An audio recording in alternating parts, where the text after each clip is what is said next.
Depois de amanhã, faz 60 anos que uma outra bomba de plutônio atingiu Nagasaki. Por trás de tudo isso, alguns dos nomes mais brilhantes da história da ciência.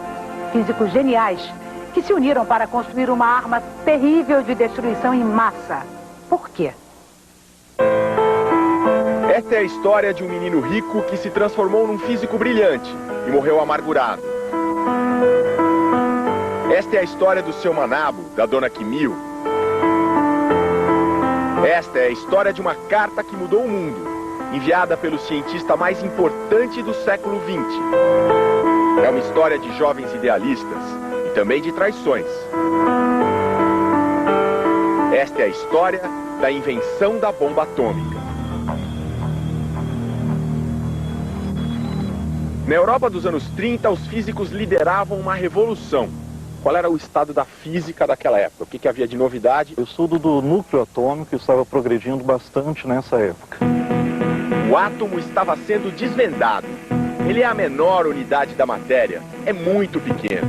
1/100º de milionésimo de centímetro. E o núcleo, lá no centro, é ainda muito, muito menor. Quer ver só? Olhando bem do alto aqui para o estádio do Pacaembu, a gente tem uma noção das proporções de um átomo. Imagine que o átomo fosse desse tamanho, do tamanho de um campo oficial de futebol. Sabe qual seria o tamanho do núcleo? Só isso, uma pequena cabeça de alfinete. Esse era o sonho dos físicos nos anos 30 e 40, encontrar uma maneira de liberar essa energia monumental que está armazenada aqui, nesse núcleo atômico tão minúsculo. Laboratórios na Alemanha, já dominada pelo nazismo, abalaram a ciência ao provar que era possível romper o núcleo atômico. Funciona assim: os cientistas produzem partículas chamadas nêutrons e disparam esses nêutrons contra um núcleo, de urânio, por exemplo. O núcleo se quebra, vira outro elemento químico mais leve e o principal, acontece liberação de energia. Se se pudesse controlar esta produção de energia que é liberada quando o núcleo quebra, você poderia ter uma fonte imensa de energia. Um físico húngaro fugitivo do nazismo, chamado Leo Szilard, logo percebeu o terrível potencial dessa descoberta. É que quando o núcleo se quebra, ele solta nêutrons. Esses nêutrons quebram mais núcleos, que soltam mais nêutrons, que quebram novos núcleos. Uma reação em cadeia, muito, muito energética. Uma bomba. Em 1939, Szilard escreveu uma carta e pediu que um amigo mais famoso, Albert Einstein, assinasse. Nas entrelinhas, um apelo ao presidente americano, Franklin Roosevelt. Fabrique logo uma bomba atômica.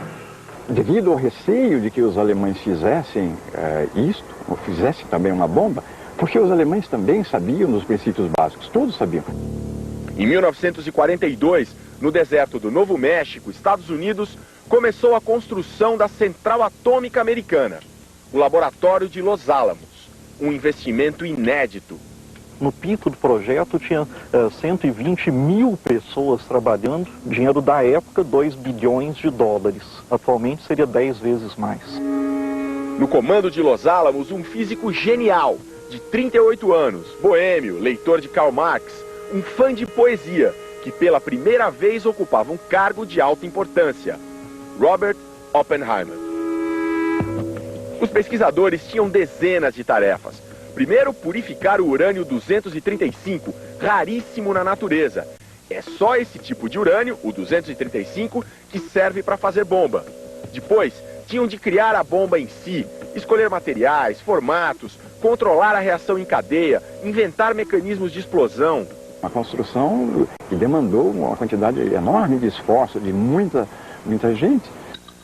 Mas eram tantos gênios como Enrico Fermi e Hans Bethe, e tanto dinheiro, que em menos de 3 anos a primeira bomba atômica estava pronta. Era feita com plutônio, uma espécie de parente químico do urânio. A bomba se chamava Trinity, Trindade. Explodiu num campo de testes, perto de Los Alamos, no dia 16 de julho de 45. Num depoimento emocionado que gravaria anos depois, Oppenheimer disse que ao ver o clarão da bomba, lembrou-se de um trecho do Bhagavad Gita, livro sagrado do hinduísmo. Agora eu sou morte. Sou o exterminador de mundos. Os cientistas que viviam no laboratório tinham agora um dilema no mundo de verdade. Explodir ou não a bomba contra um alvo real, contra uma cidade, por exemplo. O físico Leo Szilard, que começou essa história toda, quando mandou uma carta para o presidente Roosevelt, dizia: melhor parar por aqui. A Alemanha já tinha se rendido e não possuía a bomba atômica. Mas a guerra ainda não tinha acabado. O Japão continuava lutando. E aí cai um mito, o de que Oppenheimer e seus seguidores eram cientistas inocentes, cheios de ideais, que construíram a bomba sem nunca imaginar que um dia ela seria realmente usada. O Oppenheimer e o Fermi, por exemplo, dois personagens importantes, vão assinar um documento em junho de 45, dizendo que eles não veem outra alternativa a não ser fazer uso militar mesmo da bomba. O presidente Harry Truman, que assumiu depois da morte de Roosevelt, decidiu jogar não só uma, mas 2 bombas sobre o Japão. A de Hiroshima, feita com urânio, foi lançada em 6 de agosto de 45.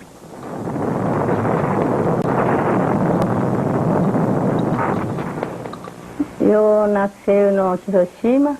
Dona Kimil estava lá. Tinha 17 anos. Tudo queimando. Casa também, montanha também.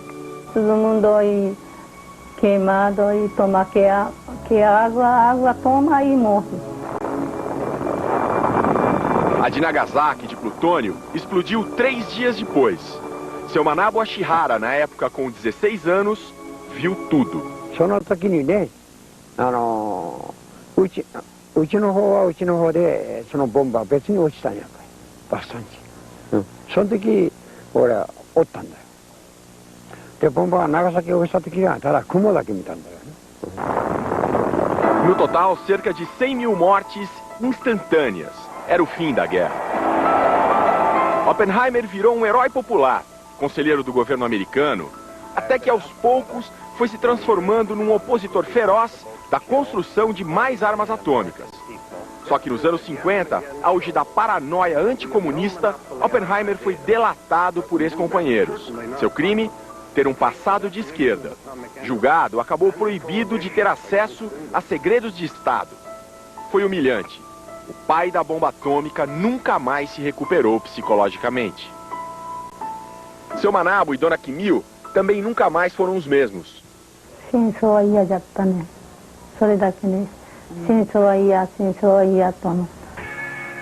Assim como vários cientistas que enfrentaram profundos problemas de consciência.